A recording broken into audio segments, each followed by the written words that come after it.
అంటే ఓకే, ఇప్పుడు మీరు వరుసగా అనిల్ రావిపూడి వరుసగా సక్సెస్లు ఇచ్చాడు, బట్ కమర్షియల్గా అంత పెద్ద సక్సెస్లు ఇచ్చాక కూడా నెక్స్ట్ లెవెల్కి వెళ్ళలేకపోతున్నాడు అనిల్ రావిపూడి. ఎందుకంటే next level means next star రేంజ్కి heroes, I'm talking about the heroes. ఏంటి రీజన్? సో నాకు తెలియదండి. ఫస్ట్ ఆఫ్ ఆల్ ఈ క్వశ్చన్కి నా దగ్గర ఆన్సర్ లేదు. ఎందుకంటే నేను చేసిన ప్రతి హీరోతో ఆ హీరోకి ఏ స్ట్రెంగ్త్ ఉందో ఆ స్ట్రెంగ్త్ కంటే ఎక్కువ యూజ్ చేసుకొని నేను దాంట్లో కంప్లీట్ 100% న్యాయం పెట్టి చేశా. నేను వెయిట్ చేస్తున్నా. అంటే అది రాకపోవడానికి వాళ్ళకున్న ప్రాబ్లమ్స్ చాలా ఉండిండొచ్చు. ఇప్పుడు ఎలా ఉంటుందంటే ఇప్పుడు పెద్ద హీరోలతో సినిమా అంటే మార్కెట్ వైజ్ చాలా ఎక్కువ పెరిగిపోయింది. ఒక 70-80 కోట్లు, 100 కోట్లు, 120 కోట్లు, 130 కోట్లకి వెళ్ళిపోయింది. సో అలాంటి హీరోస్కి నేను నా ఫస్ట్ సినిమా ఏదో 20 crores, supreme 25 crores, Raja the great 32-33 crores, ఇలా స్టెప్ బై స్టెప్ ఎదుగుతూ వస్తున్నాను నేను. అలాగే నాకంటే ముందు సీనియర్ డైరెక్టర్స్ చాలామంది ఆ హీరోలతో ఎంగేజ్ అయి ఉన్నారు. చాలామంది ఆ బిగ్ లీగ్ ఆడుతున్నారు, చాలామంది ఆడుతున్నారు. త్రివిక్రమ్ గారు కానీ, కొరటాల శివ గారు కానీ, బోయపాటి గారు కానివ్వండి, ఇట్లా చాలామంది డైరెక్టర్స్ ఆ బిగ్ లీగ్లో ఉన్నారు. సో మేము ఆ బిగ్ లీగ్కి వెళ్ళాలంటే మనకు దాన్ని ఏమంటారు, అది రావాలి మన దగ్గరకు వచ్చినప్పుడు ఎప్పుడో తగులుద్ది మనకి. వెయిట్ చేస్తూ వెళ్తామే, దానికి మనం ఎందుకు అనేదాన్ని అనలైజేషన్ లేదు, ఎప్పుడైనా రావచ్చు. But we need to maintain success track. నేను అదే బిలీవ్ చేశా. ఒక సినిమా హిట్, రెండో సినిమా హిట్, మూడో సినిమా హిట్ చేసుకుంటూ వెళ్దాం, ఎక్కడో చోట హుక్ అవ్వదా. సో అదే బిలీవ్ చేశాను నేను. సో దానికి నాకేం కంప్లైంట్స్ లేవు. But I'm waiting. నాకు ఒకటి దొరికితే నేను ఏదైనా ప్రూవ్ చేసుకోవచ్చు, నాకు కూడా ఆ పెద్ద హీరోతో సినిమా చేస్తే నన్ను నేను ఇంకొంచెం ఎలివేట్ చేసుకోవచ్చు అనే కోరిక ఉంది. బట్ హోప్ సో అది త్వరగా రావాలని అనుకుంటున్నాను నేను, వస్తే బాగుంది. ఓకే, నాకు అనిపించేది ఆ మధ్య ఎప్పుడంటే పవన్ కళ్యాణ్ గారు వరుసగా ఆయన నాకు తెలిసి రజనీకాంత్ తర్వాత తెలుగులో అంత ఫాలోయింగ్ ఉన్న తెలుగులో ఉన్న వ్యక్తి ఆ మధ్య అన్ని పిచ్చి పిచ్చి సినిమాలు చేసేవాళ్ళు. అలాంటి టైంలో అభిమానులు అంత నిరాశపడుతున్న టైంలో గబ్బర్ సింగ్ అనే సినిమాతోటి అసలు అభిమాని ఎలా చూడాలనుకుంటారో అలా చూపించాడు ఎవరు, హరీష్ శంకర్. ఆ తర్వాత మళ్ళీ నాకు అనిపించింది హరీష్ శంకర్ తర్వాత మళ్ళీ పవన్ కళ్యాణ్ని అలా చూపించే వ్యక్తి అనిల్ రావిపూడి అని నాకు అనిపించింది. అంటే అంత మాస్ ఎలిమెంట్స్, అంత కమర్షియల్ ఎలిమెంట్స్ తోటి తీసే పర్సన్ తను అని అనిపించింది. మరి ఎప్పుడైనా అప్రోచ్ అయ్యారా పవన్ కళ్యాణ్ని కానీ? రామ్ ఆల్సో, రామ్ కూడా పర్ఫెక్ట్ సూట్ అవుతారని అతని బాడీ లాంగ్వేజ్కి. ఎప్పుడైనా ట్రై చేశారా వాళ్ళిద్దరిని? పవన్ కళ్యాణ్ గారిని అంటే నేను ఎప్పుడు డైరెక్ట్గా కలవలేదండి. ఎప్పుడు కూడా అవకాశం దొరకలేదు నాకు. నిజంగా మీరు అన్నట్టు ఆ ఆపర్చునిటీ వస్తే మాత్రం I can prove something magic అయితే చేయడానికి నేను రెడీ. ఆపర్చునిటీ నాకు వస్తే మాత్రం. రామ్ అంటే మీరు అనేది మన రామ్, నేను రామ్ చరణ్ ఏదో అనుకుంటాను. Ram is very close to me. Kandireega cinema దగ్గర నుంచి తనతో ట్రావెల్ ఉంది. వెరీ గుడ్ ఫ్రెండ్ నాకు. సో తనతో రాజా ది గ్రేట్ సినిమా చేయాలి యాక్చువల్గా మీ ఇద్దరం కలిసి. So Raja the great first version కథ వేరు, ఇప్పుడు మీరు చూసిన కథ వేరు, మేము ఫస్ట్ వెర్షన్ చేసిన కథ వేరు. అది ఒక లవ్ స్టోరీ. దీంట్లో ఏంటి, ఒక అమ్మాయిని కాపాడే ఒక విజువల్లీ ఛాలెంజ్డ్ అబ్బాయి ఇల్లు ఒక అమ్మాయిని కాపాడటం అనేది కథ. అది యాక్చువల్గా లవ్ స్టోరీ. అది ఒక హిందీ సినిమాలాగా స్టార్ట్ అయ్యి ఒక డార్జిలింగ్లో స్టార్ట్ అయ్యి అందులో కూడా విజువల్లీ ఛాలెంజ్డ్ ఒక అమ్మాయితో లవ్ స్టోరీ. ఆ లవ్లో పడ్డాక అమ్మాయికి ఒక ప్రాబ్లం వస్తే ఆ లవర్ని కాపాడుకోవడానికి ఇతను ఎలా ఫైట్ చేశాడు అనేది సెకండ్ హాఫ్. అది చేశాక కొన్ని టెక్నికల్ ఇష్యూస్ వల్ల ఆ ప్రాజెక్ట్ సెట్ కాల. సో అప్పుడు ఏదో చిన్న ప్రొడక్షన్ దీంట్లో వాళ్ళు చేయాలా వీళ్ళు చేయాలని ఒక చిన్న దీంట్లో ఒక కన్ఫ్యూజన్లో పడి ఆ సెట్ అయ్యే ప్రాసెస్లో హైపర్ రిలీజ్ అయింది రామ్కి. ఓకే, ఆయనకి హైపర్ రిలీజ్ అయ్యాక మళ్ళీ back to back commercial film, action film చేయడానికి ఆయన కొంచెం ఆలోచించాడు. అనిల్ మనం తర్వాత చేద్దామా బ్యాక్ టు బ్యాక్ అంటే ఇట్స్ ఓకే అండి, నో ప్రాబ్లం అని చెప్పి ఇద్దరం ఒక హెల్దీగానే అనుకొని పక్కకు వచ్చాం. సో సెట్ అవ్వాల్సిన సినిమా అదే యాక్చువల్గా, అక్కడ బ్రేక్ అయింది. సో మళ్ళీ చూడాలి ఎప్పుడు సెట్ అవుద్ది ఇంకో ప్రాజెక్ట్. ఆ సినిమా తర్వాత ఫీల్ అయ్యాడా రిజల్ట్ని బట్టో లేకపోతే? లేదు, తనకు తెలుసు ఎలాగున్నా ప్రాజెక్ట్ ఆడుద్దని తనకు తెలుసు. కాకపోతే తను పర్సనల్గా మళ్ళీ నేను యాక్షన్ చేస్తే ఆడియన్స్కి back to back commercial films, action film చేయడం ఎందుకు, నన్ను వేరేలాగా చేద్దాం అని చెప్పి అనుకున్నారు ఆయన. సో ఆ ప్రాసెస్లో తను బయటకు వెళ్ళారు తప్ప.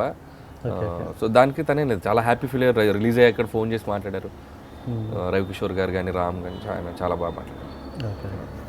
ఓకే, ఇంతకుముందు డైరెక్టర్స్ టాపిక్ వచ్చింది కాబట్టి శ్రీను వైట్ల గారు వీళ్ళు అరుణ్ ప్రసాద్ గారు మీ బాబాయ్ ఒకప్పుడు ఆయన తమ్ముడు లాంటి సినిమాలు చేసి సక్సెస్ఫుల్గా ఉన్న డైరెక్టర్. ఇప్పుడు ఆయన రియాక్షన్ ఏంటి? అంటే ఏంటంటే ఆయన పాపం ఆల్మోస్ట్ తెరమరుగైపోయారు డైరెక్టర్గా. ఇప్పుడు ఆయన రియాక్షన్ ఎలా ఉంటుంది? మీ సక్సెస్ని ఆయన ఎలా ఎంజాయ్ చేస్తున్నారు? చాలా ప్రౌడ్గా ఫీల్ అవుతున్నానండి. ఆయన దగ్గరికి నేను ఏం చెప్పైతే వచ్చానో జాయిన్ అయ్యే ముందు, సో ఆయన ఒకటి చెప్పారు, చాలా టఫ్ ఉంటుంది ఇండస్ట్రీలో, ఇక్కడ పైకి రావటం కానీ సెటిల్ అవటం కానీ చాలా కష్టం అని చెప్పారు. బట్ హార్డ్ వర్క్ చేసి డీవియేట్ అవ్వకుండా అని ఒకటే మాట చెప్పారు, ఈ ఒక్క సెకండ్ కూడా డీవియేట్ అవ్వకుండా పని చేస్తే you can taste the success అని. అదొకటే చెప్పారు ఆయన. నేను బిగినింగ్లో ఆయన దగ్గర జాయిన్ అయ్యేటప్పుడు అదొకటే బిలీవ్ చేశాను నేను. సో ఈరోజు ఆయన చాలా హ్యాపీగా ఉన్నారు.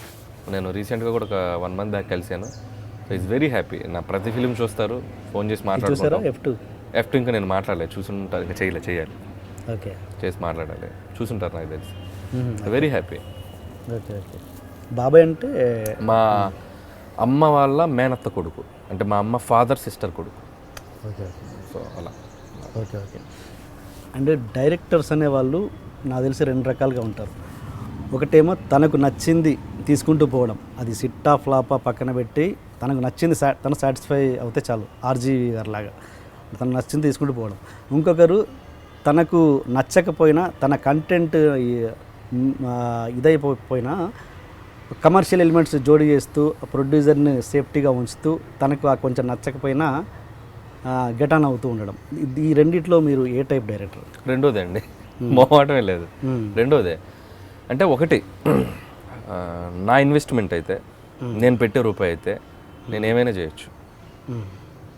ఇప్పుడు మీరు నన్ను నమ్మి, మీరు సపోజ్ ప్రొడ్యూసర్ అనుకోండి, నన్ను నమ్మి అనిల్ బాగా తీస్తాడని సినిమా నా దగ్గరకు వచ్చి నీ మీద ఒక 10 కోట్లు బడ్జెట్ పెడతానబ్బా, నాకు మంచి సినిమా తీసిపెట్టి అనిల్ అంటే, నేను మీకు పెట్టిన 10 కోట్లు రూపాయి లాభం రాకపోయినా ఒక రూపాయి నష్టం రాకుండా పనిచేయాలి. దానికి నేను ఏం చేయాలో అదే పని చేయాలి. That's what cinema. నేను బిలీవ్ చేసే సినిమా అదే. నిర్మాత బాగుంటే 10 మందికి వర్క్ దొరుకుద్ది. సో ఫస్ట్ ప్రయారిటీ నేను ప్రొడ్యూసర్కే ఇస్తాను. ఇది నా 4th ఫిలిం. ఆ ప్రొడ్యూసర్ తీసిన సినిమాకి at the end of the day అతనికి మన వల్ల నష్టం రావద్దు. మన డిస్ట్రిబ్యూటర్స్కి మన వల్ల అరే ఏం సినిమా తీసాడు అబ్బాయి, వీడి వల్ల మనకి ఎంత నష్టం వచ్చిందని వాళ్ళు ఫీల్ అవుద్ది. సో దానికి మనం ఎన్ని మ్యాజిక్లైనా స్క్రిప్ట్లో చేయండి. మేబీ కొంతమందికి మనం చేసేది నచ్చకపోవచ్చు, మేబీ కొంతమందిని మనం సాటిస్ఫై చేయలేకపోవచ్చు. What ever it is, at the end of the day ఏం మాట్లాడుతుంది, మన సినిమా రెవెన్యూ ఏంటి, మన సినిమా కొన్న వాళ్ళకి నష్టం వచ్చిందా లాభం వచ్చిందా, అదే కౌంట్ చేస్తారు. అనిల్ బాగా ఆలోచించాడు, లేకపోతే అనిల్ ఇది చేశాడు అది సెకండరీ. దీన్ని బట్టే కదా మనం సక్సెస్ డిఫైన్ చేస్తాం. నేను పెట్టిన డబ్బుకి రూపాయి ఇస్తే హిట్, పెట్టిన డబ్బులు రాకపోతే ఫ్లాప్. సో నేను రెండోదే నమ్ముతాను, ఆ రెండోదే చేస్తాను. Okay okay. ఇది ఇప్పుడు నడుస్తున్నప్పుడు అది okay, but the end of the day మన ఏమంటారు, ఏం జీవితం అంటారు అది, శేష జీవితంలో ఉన్నప్పుడు మనం చెప్పుకోవడానికి ఏం సినిమాలు తీసాంరా అని కూర్చున్నప్పుడు దానికి కొన్ని ఒక దంగల్, ఒక ప్యాడ్మ్యాన్ లాంటి సినిమాలు ఉండాలి కదా మనకు కూడా. అలాంటి చేయడానికి ఏం చేస్తుంటారు? నేను చేస్తాను ఇప్పుడు అది డెఫినెట్గా. నేను ఆల్రెడీ నేను ఆ ప్లాన్లో కూడా ఉన్నాను. బట్ మీరు అన్నట్టు దంగల్ కూడా it's a commercial film. Yes, కమర్షియలే.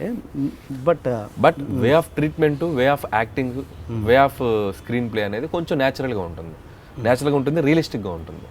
So ఆ జోనర్లో కూడా నేను సినిమా చేద్దాం అనుకుంటున్నాను. చేసినా కూడా నా కైండ్ ఆఫ్ లిటిల్ ఫన్ ఉంటుంది.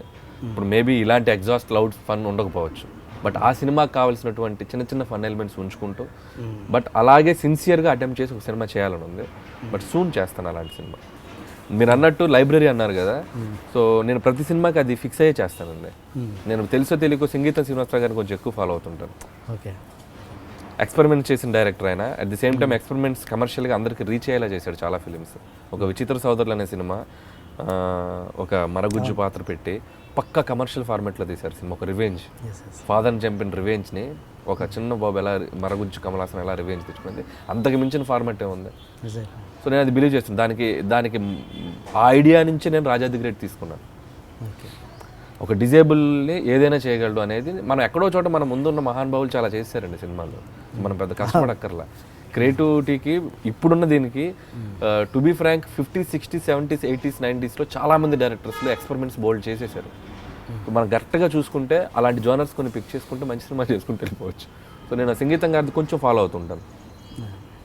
అందుకే రాజా ది గ్రేట్ అనే సినిమా నేను అంత ధైర్యంగా అటెంప్ట్ చేయగలిగాను. ఇప్పుడు అదే రాజా ది గ్రేట్ని నేను కాబిల్లాగా తీయొచ్చు, లేదంటే కొంచెం రియలిస్టిక్గా కొంచెం లైవ్లీగా తీయొచ్చు. బట్ రవితేజ లాంటి హీరోతో నేను అంత బడ్జెట్ పెట్టి నేను ఆ సినిమా అలా తీస్తే అది రేపు వర్క్ కాకపోతే అసలు దాన్ని ఎవరు గుర్తించరు. సో సో అవన్నీ కొన్ని కాంప్లికేషన్స్ ఉంటాయి, వాటన్నిటిని పెట్టి మళ్ళీ అవుట్ ఆఫ్ లాజిక్ వెళ్ళకుండా చేయాలంటే చాలా కమర్షియల్ సినిమా తీయటమే చాలా కష్టం అండి. అవును, ఒక సెక్టర్ ఆఫ్ ఆడియన్స్కి సినిమా తీయడం చాలా ఈజీ నన్ను అడిగితే, వాడు బిలీవ్ చేసి వెళ్ళిపోవచ్చు. కమర్షియల్ సినిమా అనేసరికి ఓవరాల్గా అందరు ఆడియన్స్కి రీచ్ అయ్యేలా చేసేటప్పుడు కొంచెం తెలిసిన పాయింట్ ఉంటుంది, కొంచెం నావెల్గా కొన్ని చెప్పాలి, మళ్ళీ తీసిన సినిమా తీస్తే చూడరు. దాంట్లో ఏదో కొత్తదనం ట్రీట్మెంట్లోనో, ఫైట్స్లోనో, లేకపోతే డైలాగ్స్లోనో, ఎంటర్టైన్మెంట్ సీక్వెన్స్లోనో ఏవో కొన్ని కొత్త ఎలిమెంట్స్ పెట్టాలి. సో అది కొంచెం ఎప్పుడు రిస్క్ షాటే, దాన్ని జాగ్రత్తగా డిజైన్ చేసి చేయాలి కమర్షియల్ ఫిల్మ్స్. అంటే నాకు ఒక డౌట్ ఏంటంటే, ఇప్పుడు మీలాంటి ఒక డైరెక్టర్ స్టార్ అయ్యాక, లేకపోతే హీరో స్టార్ అయ్యాక వాళ్ళు ఎక్స్పెరిమెంట్ లాగానే ఒక సినిమాలు ఎందుకు చేయరు? అంటే బిగ్ బడ్జెట్ పక్కన పెట్టండి, మీరు ₹1 కోటి డైరెక్టర్ అనుకోండి, సపోజ్ ఒక 20 లక్షలు తీసుకొని మీ రెమ్యునరేషన్ తగ్గించుకొని, ఆ స్టార్ కూడా తగ్గించుకొని మేకింగ్ మీద తక్కువ పెట్టేసి, ఆ ఫైట్లు భారీ ఫైట్లు ఎలా ఉండవు కాబట్టి ఒక ఎక్స్పెరిమెంటల్ సినిమాలు ప్యాడ్మెన్ లాంటివో ఇంకోటో అలాంటివి చెయ్యొచ్చు కదా. ఎక్కడ ప్రాబ్లం అవుతుంది అది? నేను చేస్తాను, నాకు మిగతా వాళ్ళ గురించి నాకు తెలియదు, కానీ మీరు అన్నట్టు నేను చేస్తాను. రెమ్యునరేషన్ తక్కువ తీసుకొని ఆ కన్స్టెంట్ బడ్జెట్లో ఒక డిఫరెంట్ ఫిల్మ్ చేయాలని నాకు ఉంది, చేస్తాను. నేను 100% చేస్తాను. నా మార్కెట్ రెమ్యునరేషన్ ఎంత ఉన్నా కూడా నేను దానికంటే తక్కువ తీసుకొని నాకు అలాంటి సినిమా చేయాలని నాకు ఫీలింగ్ ఉన్నప్పుడు డెఫినెట్గా అదే దీంట్లో చేస్తాను. బట్ నేను చేస్తాను, ఐఎమ్ వెరీ హ్యాపీ. నేను చెప్తున్నాను కదా, నేను చేస్తాను. I'm ready to that. Okay, good. And okay, కొంతసేపు ఇంత కూల్గా ఉండే అనిల్ రావిపూడి చాలా స్మైల్గా నవ్వుతూ ఉంటాడు ఎప్పుడు, చాలా అసలు కాంట్రవర్సీలకి అసలు దూరంగా ఉంటాడు అనే అనిల్ రావిపూడి మీద కొన్ని గాసిప్స్ వస్తున్నాయి ఈ మధ్య ఇండస్ట్రీలో. అంటే అది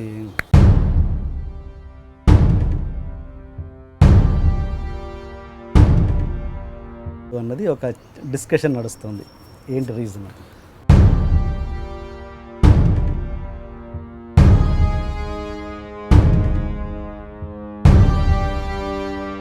డెఫినెట్గా ఇబ్బంది ఉంటుందండి. అంటే వీ హ్యావ్ ఏ ఫ్యామిలీస్, మాకు ఒక లైఫ్ ఉంటుంది. అలా అని మా మీద గాసిప్స్ రాయొద్దు అని చెప్పే రైట్ మాకు లేదు, రైట్ లేదు. ఎవరి లైఫ్ వాళ్ళది. బట్ దానికి ఏంటంటే మేబీ ఒక గాసిప్ అనేది మార్కెట్లో జనాలు చూడటానికి ఇష్టపడతారు. That's the human psychology. ఎవరు నేను గాసిప్ రాసేవాళ్ళు నేను ఎప్పుడు తప్పు పట్టను. మనలో ఉన్న ఒక వీక్నెస్, ఒక ఒక ఒక ఒక పేజ్లో ఒక పాజిటివ్ న్యూస్ కంటే ఒక నెగిటివ్ న్యూస్కి వ్యూస్ ఎక్కువ ఉంటాయి. It's human psychology. మనలో కొంతమందికి అలా ఇష్టం, దానికే గాసిప్స్ క్రేజీగా మీకు ఆర్టికల్స్ వస్తూ ఉంటాయి. బట్ దాంట్లో ఎంత నిజం ఉంటుంది, ఎంత అబద్ధం ఉంటుంది అనేది మాకు తప్ప ఎవరికి తెలియదు. ఇప్పుడు నేను వచ్చి మీ కెమెరా ముందు నేను చెప్పినా it's none of this thing. నేను అందుకే దాని గురించి నేను నో కమెంట్స్. వాట్ ఎవర్ ఎన్ని గాసిప్స్ వచ్చినా చిరునవ్వుతో ఫేస్ చేస్తా. హ్యాపీగా నా పని నేను చేసుకుంటూ సినిమాలు చేసుకుంటూ ఉంటాను. బట్ వాళ్ళ కెరియర్ వాళ్ళకు ఉంటుంది, నా కెరియర్ నాకు ఉంటుంది. సో ఎవరి పనులు వాళ్ళు చేసుకుంటూ వెళ్తారు. నేను దీనిపైన ఎటువంటి స్పందన నేను తెలియజేయను. ఆల్రెడీ నేను చెప్పాను చాలాసార్లు. నేను ఇంతకుముందు మొన్న ఇంటర్వ్యూలో కూడా అడిగారు, నేను ఓపెన్గా చెప్పాను. సో గాసిప్స్ అనేవి స్పోర్టివ్గా తీసుకుంటాను నేను. అవి నాకు హాని కలగనంత వరకు, నిజంగా అది నాకు హాని కలిగేలా ఉంటే మేబీ దాన్ని నేను ఎలా ఆపాలో, దాన్ని ఎలా చేసుకోవాలో దాన్ని I will take care of that. మాటే కదా మాట్లాడుకోనండి, హ్యాపీగా ఈ చెవులతో విని వదిలేదు. సో పొగే తప్ప నిప్పు లేదు. ఓకే, 100% లేదు. ఓకే ఓకే ఓకే ఓకే అంటే మెహరీన్ టాపిక్ వస్తే నాకు తెలిసి, అంటే correct me if I'm wrong, అంటే నేను నా స్టేట్మెంట్ ఏంటంటే ఫస్ట్ టైం నాకు తెలిసి మెహరీన్ యాక్ట్ చేసింది సినిమాలో. చాలా మంచి మాట అన్నారు పాప. అంటే అంటే కొంచెం మా టాపిక్ కూడా ఏంటంటే ఒక తెల్ల తోలు ఉన్న ఒక డెడ్ ఫేస్ మెహరీన్ అన్నది ఒక ఓపెన్ స్టేట్మెంట్. అలాంటి ఆర్టిస్ట్తో Anil Ravipudi first time act చేయించాడు అన్నది నేను అంటాను. దాన్ని మీరు ఎలా తీసుకుంటారు? అమ్మాయి కృష్ణ గారి వీర ప్రముఖ కథల సినిమాలు కూడా బాగా చేసింది. యాక్చువల్గా మహాలక్ష్మి అనే క్యారెక్టర్ మీకు చూస్తే అమ్మాయికి ఆ సినిమా తర్వాత చాలా మంచి పేరు వచ్చింది కొంతవరకు. సో నానితో చేసింది ఆ ఫిలింలో మహాలక్ష్మి అని బెటర్గా పెర్ఫార్మెన్స్ చేసింది. సో మీరు తర్వాత సినిమాల్లో ఉన్నంత కాన్స్టెంట్గా కాకుండా కొంచెం బెటర్ పెర్ఫార్మెన్స్ ఆ సినిమాలో ఉంది. ఆ సినిమా చూస్తే చాలా మంది అమ్మాయికి మిగతా సినిమాలు కూడా ఇచ్చారు. బట్ సక్సెస్ వచ్చింది. బట్ లేదు, మీరు స్క్రీన్గా అబ్జర్వ్ చేస్తే మీకు తెలుస్తుంది. అంటే మిగతా సినిమాలతో కంపేర్ చేస్తే రాజా ది గ్రేట్ కానివ్వండి, మహానుభావుడు కానివ్వండి, పోలిస్తే కృష్ణ గారి వీర బ్రహ్మ కథ బెటర్ పెర్ఫార్మెన్స్ బికాస్ క్యారెక్టరైజేషన్. దాంట్లో మహాలక్ష్మి నేను చెప్పానా నేను చెప్పాను సంథింగ్ ఒక క్యారెక్టరేషన్ ఏదో ఉంటుంది. yes, yes, సో అది ఎక్కడో కొంతమంది కనెక్ట్ అయ్యారు ఆడియన్స్లో. ఎప్పుడైనా ఏ క్యారెక్టర్ అయినా ఆడియన్స్లో కనెక్ట్ అయ్యేది ప్రాపర్ క్యారెక్టరైజేషన్ ఉంటే కనెక్ట్ అవుతుంది. సో ఆ క్యారెక్టరైజేషన్ లేకుండా మనం ఊరికే పెట్టినప్పుడు మేబీ ఆర్టిస్ట్కి కొంచెం ఇది ఉంటే అది పట్టుకొని వెళ్ళిపోతారు. మేబీ ఆ ఆర్టిస్ట్ అది పట్టుకోలేకపోతే అది ఏమీ చేయట్లేదు అనే ఫీలింగ్ కనపడుతూ ఉంటుంది. సో మేబీ ఆ అమ్మాయికి ముందు చేసిన సినిమాల్లో ఎక్కువగా అమ్మాయి సెంట్రిక్ క్యారెక్టరైజేషన్ ఏదో ఉండిండదని ఫీలింగ్. రాజా ది గ్రేట్లో కూడా చూస్తే ఊరికే సోబర్గా ఫీల్ అవుతూ ఉండే క్యారెక్టర్ తప్ప పెద్ద పెర్ఫార్మెన్స్కి స్కోప్ ఉన్న క్యారెక్టర్ కాదు రాజా ది గ్రేట్ కూడా. సో నేను రాజా ది గ్రేట్ జరుగుతున్నప్పుడే తను ఎప్పుడు చెప్తుండేది నాకు ఒక మంచి క్యారెక్టరేషన్ ఇస్తే నేను బాగా చేస్తాను, హనీ ఈజ్ ద బెస్ట్ లాగా బిహేవ్ చేస్తుండేది ఆఫ్ స్క్రీన్ షూటింగ్ స్పాట్లో. సో నాకు అనిపించేది ఇట్లా తను ఓవర్గా ఫీల్ అయ్యే ఒక క్యారెక్టర్ ఉంటే ఏంటి అని అనిపించింది. అదే ఆ క్యారెక్టరేషన్ చేసాం. దానికి హనీ ఈజ్ ద బెస్ట్ అని ఒక చిన్న జేసీ వెంకటేష్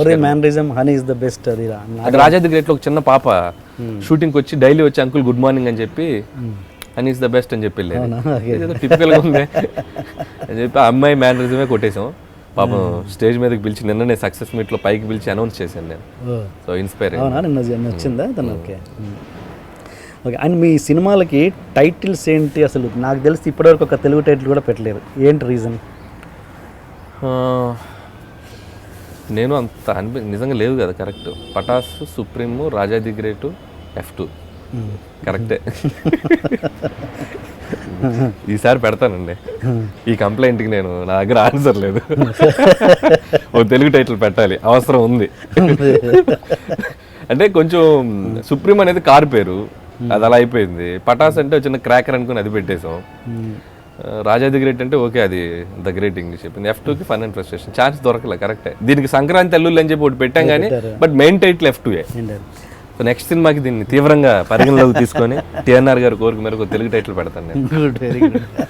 అండ్ F2 టైటిల్ విషయానికి వస్తే అసలు అలాంటి టైటిల్ ఒక మాస్ హీరోల మీద పెట్టాలంటే కొంచెం ధైర్యం కావాలి యాక్చువల్గా. అది ఊళ్ళల్లో ఏమనుకుంటున్నారు అసలు ఆ టైటిల్ని? బీసీలలో దాన్ని F2 అని అంటున్నారా లేదా సంక్రాంతి అల్లుళ్ళు అంటున్నారా? అసలు F2 అంటే వాళ్ళకి అర్థమవుతుందా? బీసీల్లో వెంకటేష్ గారు వరుణ్ సినిమా అంటున్నారు యాజ్ ఆఫ్ నౌ. అది ఎంతో రీచ్ నాకే తెలియదు. F2 నిజంగా కొంచెం రిస్క్ టైటిలే. అంటే ఏ క్లాస్ సెంటర్ వరకు ఓకే, సోషల్ నెట్వర్క్ వరకు ఓకే, బట్ ఫన్ ఫ్రస్ట్రేషన్ అనేది మనకి సినిమా త్రూ అవుట్ ఉండటంతో సినిమా చూసాక చాలా మందికి అర్థమై ఉండొచ్చు. ఫ్రస్ట్రేషన్ అనేది ప్రతి వాడి లైఫ్లో భాగమే కాబట్టి, సో ఆ ఫ్రస్ట్రేషన్ పదం ఎక్కువ వాడుతుంటాం కాబట్టి సినిమా చూసాక చాలా మందికి అర్థమై ఉండొచ్చు టైటిల్. వన్స్ సినిమా కనెక్ట్ అయిపోయారు కాబట్టి వాళ్ళు కనెక్ట్ అయ్యి వెళ్ళిపోయింది. డెఫినెట్గా భయం ఉంది కాబట్టి మేము సంక్రాంతి అల్లుళ్ళు అని చెప్పి టైటిల్ కింద కొంచెం బోల్డ్గా పెట్టాం. సపోజ్ కింద స్టేషన్ వాళ్ళకి అర్థం కాకపోతే అలా అనే చిన్న డౌట్ వచ్చే సంక్రాంతి అల్లుళ్ళు అని పెట్టాం. Okay okay. అండ్ సినిమా ఏంటి కొంచెం ప్రియదర్శన్ స్టైల్లో వెళ్తున్నారేంటి? F2లో ఆల్మోస్ట్ అది అనిపించింది నాకు. అవునా? కరెక్ట్. అది అంటే ఫస్ట్ హాఫ్ వరకు నేను మన తెలుగు నేటివ్ వెళ్ళిపోయాను. కొంచెం మన పర్టికులర్ కొన్ని తెలుగు టైప్ ఆఫ్ కామెడీ వెళ్ళాము జంజాల్ గారి స్టైల్లో ఫస్ట్ హాఫ్ వరకు. సెకండ్ హాఫ్ కొంచెం ప్రియదర్శన్ గారి లాగా క్లైమాక్స్ కానివ్వండి, కొంచెం మైకేల్ మదన్ కామరాజు, సో కొంచెం ఇన్స్పైర్ అయ్యాను నేను. సో నాకు ఎప్పటి నుంచో అలాంటి ఒక గోలగోలగా ఉండే క్లైమాక్స్ చేయాలని నా కోరిక. మనకి పెద్దరికంలో ఉంటుంది అంటే ఒక చైన్ ఉంటుంది, క్యారెక్టర్స్తో ప్లే చేస్తూ ఉంటారు. మనీలో ఉంటుంది, మీకు మనీ క్లైమాక్స్ చేస్తే ఒక బంగ్లాలో నంబర్ ఆఫ్ క్యారెక్టర్స్ మధ్య ప్లే. అలా భాగ్యలక్ష్మి బంపర్ డ్రా ఉంటుంది, ఆయనది ప్రియదర్శన్ గారిది మాలామాల వీక్లీ తెలుగు తీశారు. వెల్కమ్ హిందీలో మీకు ఒక హౌస్ ఇది ఉంటుంది. సో ఆ టైప్లో ఒకటి చేద్దాం అనిపించి బ్రిడ్జ్ కామెడీ చేసాం. సో అది దేవుడి దేవుల వర్క్ అయింది. సో అట్లా కొంచెం ఆయనది ఇన్స్పైర్ అయ్యింది. అండ్ F2 సీక్వెల్ తీస్తూ ఉంటున్నారు కదా, దానికి టైటిల్ ఏం పెడతారు అప్పుడు? F3. అది F3 ఎలా అవుద్ది అప్పుడు? F3 అంటే ఇంకో F యాడ్ అవుద్ది. ఫన్ ఫ్రస్ట్రేషన్కి ఇంకో F యాడ్ అవుద్ది. ఆ F ఫైట్సా, ఫీలా, ఇంకోట ఫసక్క, ఏ F వస్తుందో తెలియదు, బట్ ఇంకొక F యాడ్ అవుద్ది. మోర్ ఫన్నా, ఇంకేమైనా అవ్వచ్చు. మీరు అంటే మామూలుగా రైటర్గా ఎన్ని సినిమాలు చేశారు ఇప్పటివరకు? అఫీషియల్గా కార్డ్ పడ్డ సినిమాలు అంటే శంఖం, మసాలా, హ్యాపీగా, కందిరీగా. సో ఓన్లీ ఒకటే హిట్ అంతేనా? ఒకటే హిట్. దరువు ఏంటి దాన్ని అనలైజ్ చేసుకుంటే ఏమనిపిస్తుంది అంటే ఒక రైటర్లోంచి వచ్చిన ఫ్రస్ట్రేషన్లోంచి వచ్చిన డైరెక్టరా మీరు, లేకపోతే రైటర్ అనే ఫన్లో నుంచి ఫ్రస్ట్రేషన్గా మారి డైరెక్టర్ అయ్యా F2? నయం కాదు, బట్ మేబీ అంటే అన్ని సినిమాలు ఆడుంటే నేను బిజీ రైటర్ని అయి ఉండేవాడిని. ఓకే. ఇప్పుడు సపోజ్ మీరు అన్నట్టు సక్సెస్ అనేది క్రైటీరియా కాబట్టి ఇప్పుడు అన్ని సినిమాలు సక్సెస్ అయి ఉంటే నేను ఇంకా రైటర్గా కంటిన్యూ అవుతుండేవాన్నేమో ఇంకో సినిమాలు చేస్తూ ఇప్పుడు ఫ్యూచర్లో వేరే రైటర్ స్క్రిప్ట్లు డైరెక్ట్ చేసే ఉద్దేశాలు ఉన్నాయా, లేదా మీరు డెఫినెట్గా మంచి స్క్రిప్ట్ ఏదైనా నాకు సజెస్ట్ చేస్తే నేను తీసుకొని చేయడానికి కూడా రెడీ. సో నాకు ఇదేం లేదు, వాళ్ళకి కంప్లీట్ క్రెడిట్ ఇచ్చి హ్యాపీగా పనిచేస్తాను. సో మంచి స్క్రిప్ట్ నాకు నచ్చితే కనుక I will do. Okay. Okay. ఇప్పుడు అంటే రైటర్గా ఎలాంటి స్ట్రెయిన్ ఫీల్ అవుతారు? ఇది రెండు ఒకే వ్యక్తి అయినప్పుడు ఓకే, కంఫర్ట్ ఎలాగో ఉంటుంది, అది ఓకే ఒప్పుకుంటాను, బట్ స్ట్రెయిన్ అన్నది కూడా ఎలా ఉంటుంది? స్ట్రెయిన్ అంటే కొలత, ఒక సీన్ కొలత. మనకి ప్రతి సినిమాకి లెంతే ఆ సినిమా సక్సెస్ని డిసైడ్ చేస్తుంది. సో మనం బోర్ కొట్టించకుండా ఆ సినిమా ఎంత త్వరగా అయిపోతే ఆ సినిమా ఆడినంత బాగా ఎంజాయ్ చేస్తాడు. సో మనం తీసే సీన్ నిడివి ఒక 3 నిమిషాల 4 నిమిషాల 5 నిమిషాల అనేది రైటర్ పెన్నుకి డైరెక్టర్ తీతకి మధ్యలో ఉంటుంది. సో ఈ సీన్ని మొత్తం యాజ్గా తీస్తే 6 నిమిషాల సీన్ రావచ్చు. ఓకే. దాన్ని నేను ఎడిట్ చేసి దాన్ని ఒక 3.5 నిమిషానికి షార్ప్ చేసేయచ్చు. సో ఇక్కడే చాలా ప్రెషర్ ఉంటుంది రైటర్గా డైరెక్టర్గా. ఓకే. ఓకే. బాగున్న డైలాగులు తీయాల్సి వస్తుంది, బాగున్న సీక్వెన్స్ లేపాల్సి వస్తుంది. దాన్నప్పుడు కొంచెం బాగా ఇబ్బందిగా అనిపిస్తుంటుంది మనకి. అర్రే మంచి సీన్లు వెళ్ళిపోతున్నాయి, ఆ సీన్ ఉంటే బాగుండేదే, ఈ పంచ్ ఉంటే బాగుండేదే. కానీ అంతే నిర్దాక్షిణ్యంగా డైరెక్టర్గా మనం ఎడిటింగ్ రూమ్లో ఉండగలిగితేనే సక్సెస్ అనేది ఆ చిన్న డిఫరెన్సే అది ఎప్పుడు ఉంటుంది. బట్ నేను దాన్ని కొంచెం బాగా నిర్దాక్షిణ్యంగా ఉంటాను. నేను మా ఎడిటర్ తమిరాజ్ గారికి పోటీగా ఉంటాను. నేను ఎడిటింగ్ రూమ్లో తీయాల్సి వస్తే ఆయనకి ఎదురెళ్తాను నేను. ఆయనే బతిమాలుకుంటాడు కొన్ని, ఉంచుదాం సార్. సో అంత నిర్దాక్షిణ్యంగా ఉంటాను ఎడిటింగ్ రూమ్లో. మీరు నిర్మాతకు ఎంత వేస్టేజ్ ఇచ్చే డైరెక్టర్? మ్యాక్సిమం అంటే బిలో 50 ఉంటుందండి మ్యాక్స్ వేస్టేజ్ అంటే. 50 to 70. అది కొన్ని నా తప్పే కాకుండా కొన్ని ప్లానింగ్లో కూడా జరుగుతూ ఉంటాయి. పర్టికులర్గా నా వల్ల అంటే మ్యాక్స్ 50 దాటుతా వేస్టేజ్ ఎప్పుడు హోల్ బడ్జెట్లో. 50 అంటే 50 lakhs. 50 lakhs. ఓకే. హోల్ బడ్జెట్లో అది నేను ఎక్సెస్ చెప్తున్నాను. సో నేను ఎందుకంటే ఇప్పుడు F2 చూస్తే 75 daysలో చేసాం. ఈ సినిమాకి మాకు 2 సార్లు అబ్రాడ్ అవడం వల్ల కొంచెం బడ్జెట్ పెరిగింది. ఓకే. ఒకేసారి వెళ్ళి ఉంటే చాలా వరకు ఇంకొక 2-3 కోట్లు తక్కువ చేసి ఉండేవాళ్ళం. ఓకే. ఓకే. సో అట్లా కొన్ని ప్లానింగ్లో చిన్న అసలు ప్రాపర్గా పర్ఫెక్ట్ పిన్ టు పిన్ తీసే డైరెక్షన్కి అసలు ఛాన్స్ ఉండదా అసలు? అట్లా ఎవరే, మిమ్మల్ని కాదు, ఎనీబడి. అది మన బడ్జెట్ అనేది కష్టం అండి, కంట్రోల్లో ఉండదు. ఒక్కొక్కసారి ఒక లొకేషన్ మనం ఒకటి అనుకుని పేపర్ మీద వేసుకుంటాం, వాడు ఇవ్వాలిగా మనం 1,00,000 అనుకుంటాం మన బడ్జెట్. అదోకే నేను అది సీన్స్ కొన్ని అనవసరంగా తీసి అదంటారా? అది 80% పాసిబుల్ అండి. మనకి నా సినిమాకి నేను తీసే రష్ మ్యాక్స్ 2 గంటల 40 నిమిషాలు ఉంటుంది అంతే. రష్ ఫైనల్ రష్ అంటే ఎడిట్ చేస్తే తీసిన సినిమాని 2 గంటల 40 నిమిషాలు అంతకంటే మించి ఉండదు. ఓకే. సో నేను మహా అయితే 20 నిమిషాలు ఎడిట్ చేస్తాను. సో కాబట్టి స్క్రిప్ట్లోనే మ్యాక్సిమం తక్కువ ఉంటుంది. సో దాన్ని కొంచెం ఎంత తక్కువ చేసుకోవాలనేది చూసుకుంటాను. అంటే 220-225 దాటి వెళ్ళను నేను ఎప్పుడు. 225 లేదా మనం ఒక బాహుబలి అంటే మాస్టర్ క్లాస్ తీస్తే ఒక 2:50-3 గంటల వరకు. కానీ నేను ఆ 2:20-2:25కి. అండ్ ఇంకొకటి, మీరు ప్రతి సినిమాలో ఆర్టిస్ట్కి యాక్ట్ చేసి చూపిస్తారనేది నాకు తెలుసు బాగా. ప్రతి ఆర్టిస్ట్కి చెప్తారా మీరు? సో మ్యాక్సిమం కథ చేసేటప్పుడే ఆ క్యారెక్టర్ టైమింగ్ అనేది ఫిక్స్ అవుతాను నేను. అది లేడీ ఆర్టిస్ట్ అయినా ఎవరైనా మగ జెంట్స్ అయినా, సో వాళ్ళకి ఒక మేనరిజం ఆ టైమింగ్ ఒకటి ఫిక్స్ అవుతాం. సో అది నేను బలంగా నమ్ముతా. సో అది అలా చేస్తే బాగా వర్క్ అవుద్ది అని. సో అదిగో నేను అవుట్ ఆఫ్ ద వెళ్ళి నేను చేయను. ఆ body language, artist body language ఉంటుందో దానికి అటో ఇటో ఉంటుంది, +1 or -1 ఆ దీంట్లోనే ఉంటుంది. ఫర్ ఎగ్జాంపుల్ F2లో రఘుబాబు గారిది సెటిల్గా ఉంటుంది, అంటే ఆయనది +5 అంటే -2 చేసాం. ఓకే. Settle performance. సో దానికి ఒక టైమింగ్ ఉంటుంది. వెంకీ ఏంటి వెంకీ అంతే బ్లాంక్ ఫేస్తో బయలుదేరు దాదా వెంకీ ఇలాగే ఉంటుంది. సో అదొకటి గ్రాఫ్ అనుకుంటాం.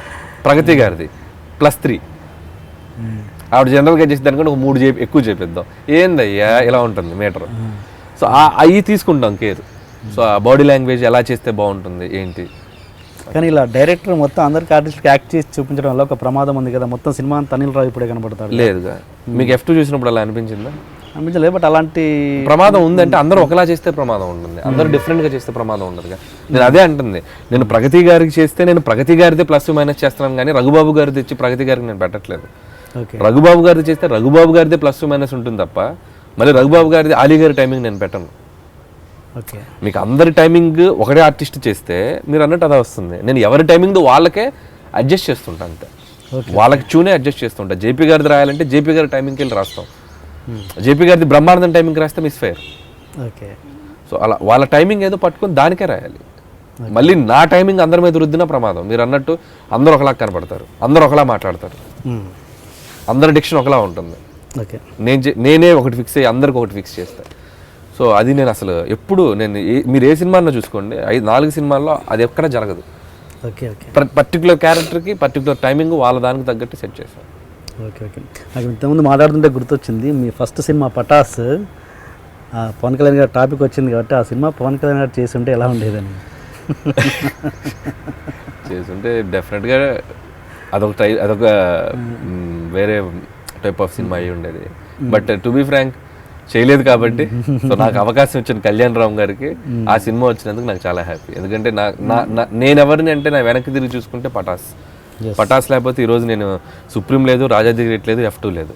సో పటాస్ అప్పుడు కళ్యాణ్ రామ్ గారు ఉన్న సిచ్యువేషన్స్కి, ఆయన ఉన్న ఫైనాన్షియల్ కండిషన్స్కి నన్ను నమ్మి నాకు ఒక లైఫ్ ఇచ్చాడంటే సో అది నేను లైఫ్ టైం ఆయనకి నేను రుణపడి ఉండాలి కళ్యాణ్ రామ్ గారికి.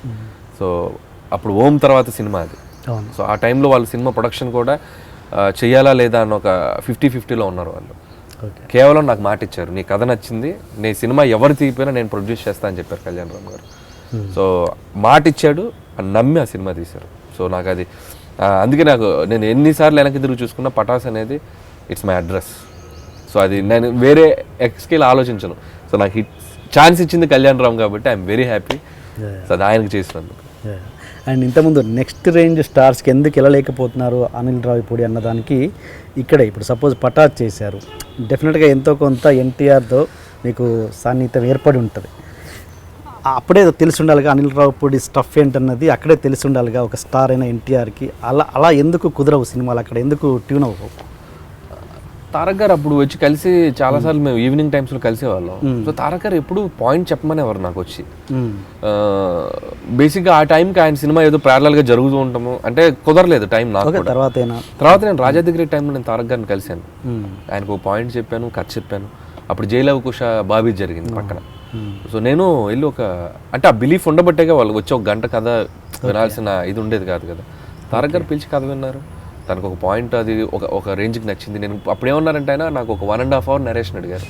బట్ నాకు టైం లేదు, అప్పుడు ఎడ్జ్లో ఉన్నాం, టైం లేక మనం ఏంటంటే 10 రోజుల్లో 15 రోజుల్లో ఏదో 1 day చెప్పి ఆయనకి అది నచ్చక ఎందుకు ఉన్న ఇంప్రెషన్ పోగొట్టుకోవడం అని చెప్పి సార్ కొంచెం టైం పట్టుద్దండి అన్న దాంట్లో అప్పుడు బాబీ దగ్గర పాయింట్ జైలవ్ కుష పాయింట్ నచ్చేసి అది ఎక్కించేశారు. సో అక్కడ నేను మిస్ అయ్యాను. సో ఇన్ ఫ్యూచర్ మేబీ ఇంకేదైనా మంచి కథలు ఆయనకి చెప్తే ఛాన్స్ ఉంటుందేమో.